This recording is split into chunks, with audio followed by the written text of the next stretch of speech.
Hello everyone, this is gonna be Nuriddin with you in this video, and in this video we're gonna solve one kata from Codewars website, which is a very great website if you just wanted to practice your skills of your programming language, and if you feel really comfortable and if you want to test out your knowledge. It's a very great website. You can train your programming knowledge on any languages. So we're gonna do it on JavaScript in this video, and we're gonna solve one kata.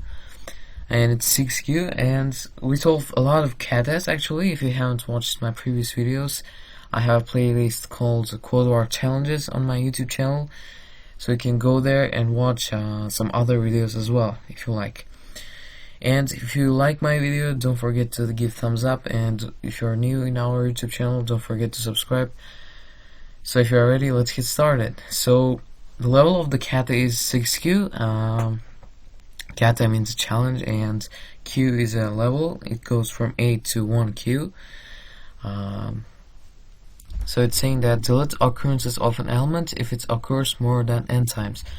So they will give an array and a number. So if there's an element in the array repeating more than this number, then we should remove it. So we have to filter it out a little bit. So they're saying enough is enough. Alice and Bob were on a holiday. Both of them took many pictures of the places they have been, and now they want to show Carly their entire collection. However, Carly doesn't like these sessions, since the motif usually repeats. He isn't fond of seeing the Eiffel Tower 40 times. He tells them that he will only sit during the session if they show the same motif at most n times. Luckily, Alice and Bob are able to encode the motif as a number. Can you help them to remove numbers such as their list contains each number only up to n times without changing the order? So we don't have to change the order. So task: given a list first and a number n, create a new list that contains each number of first at most n times without reordering. For example, if n is equal to 2, the input is this. You take 1 2 3 1 2. So if there's repeating element more than this one, then we should remove it and filter it out. Drop the next 1 2, since they would lead to 1 and 2 being in the result 3 times. So it's more than 2, which is given in the parameter, right? And then take 3, which leads to 1 2 3 1 2 3. Okay. So here you go. As you can see right here, they're giving an array of containing 4 ones, and they're as a second parameter they're given 2. So we'll take so count of ones in this given array is 4.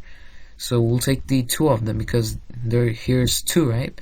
If it's more than 2, then it should be removed, as they say. And here, right here, is the same. So if you're ready, let's get into our kata. So first, we have to get the count of each element in this given array. So we have to say const. We're creating a variable. Const count is equal to an object. I'll explain you why later. So and then we'll for loop over each element in the given array.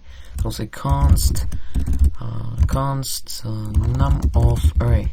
Actually, not num, but element, right? Of R. So what this technique does right here, let me explain you real quick. So it gets every single element in this given array and puts it into this const E and L variable. And then we can do whatever we want with this looped array, right? So first of all, we'll check if count already exists the element. So if it contains already elements, so then we'll get the value and add +1 to it.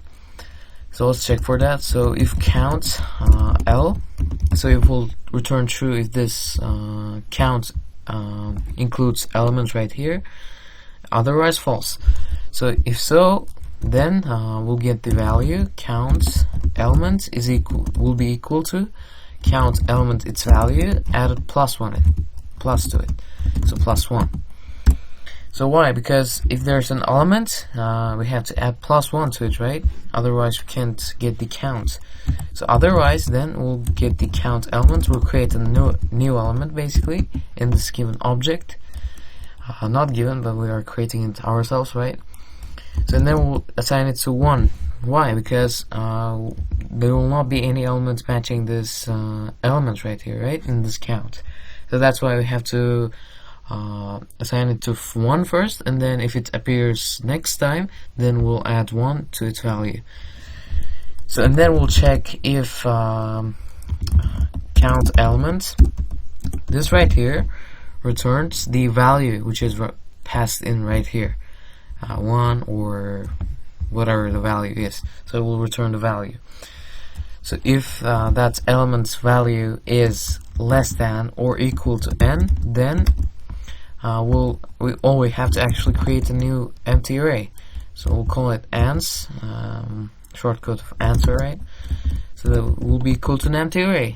So if that number, that count of that element is less than or equal to that given number right here, then answer will push that element because it will be right? It will not be more. It will not be counted more than the given number, and it will be true. Then we'll push it to that answer array, and then finally we'll return that answer, and I think it will be correct. So let's try it out in here. Let's wait. It's saying that sending request. So we have passed all of the tests, and let's try to attempt it. So we pass better tests. So here we go. So boom, and it's saying excellent, and we have completed our kata. And if you have enjoyed the video, please don't forget to give thumbs up, and I see you in my next videos. Bye bye.